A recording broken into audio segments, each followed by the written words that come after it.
কিন্তু তাই বলে তো এটা না যে আমার বাবার সম্পত্তি তার বিরুদ্ধে তুমি খরচ করবে, তার বিরুদ্ধে তুমি লড়বে সেই টাকা দিয়ে। আবির,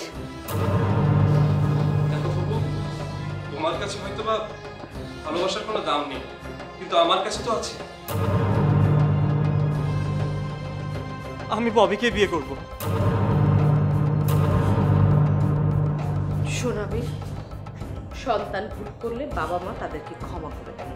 আমি বুঝতে পারছি তুই ক্ষণিকের মোহে পড়ে আমার সাথে এমন আচরণ করছিস, আমি তোকে ক্ষমা করে দেব,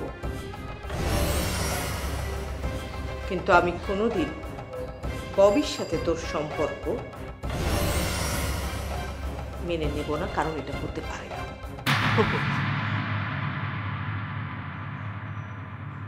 আন্টি, আমি কিন্তু আপনার ভাতিজার থেকে কোনো অংশেই কম নই, না টাকা, না শিক্ষা, না সম্মান।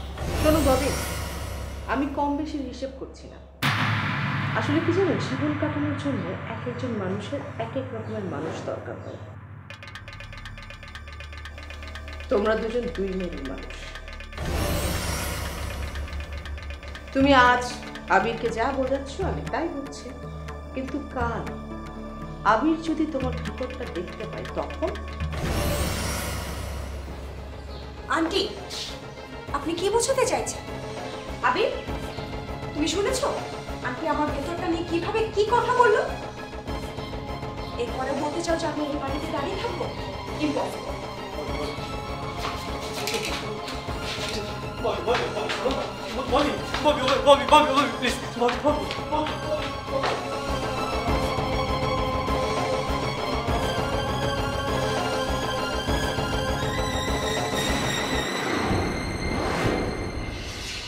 জীবনের শেষ মুহূর্ত পর্যন্ত আমি সত্যি কথাই বলবো, মালেক সবকিছু গ্রাস করার জন্য আমাকে ফাঁসিয়েছে।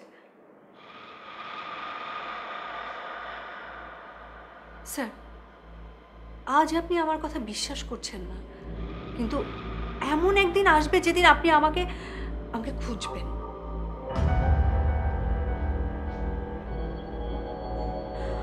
আমার প্রতি যে অন্যায় করা হয়েছে তার জন্য আপনি একদিন অনুতপ্ত হবেনই স্যার। আই চাপ, একদম চাপ। ভাইজান, এ দুটোকে ছেলেপেলে হাতে তুলে দেই। না, এখন না। তাহলে কি ফাইনাল করে দেব? না, আগে আমি ওর সাথে আলাদাভাবে কথা বলবো। ভাইজান, আপনি একা? ইয়েস, ওকে অন্য রুমে পাঠানোর ব্যবস্থা করো।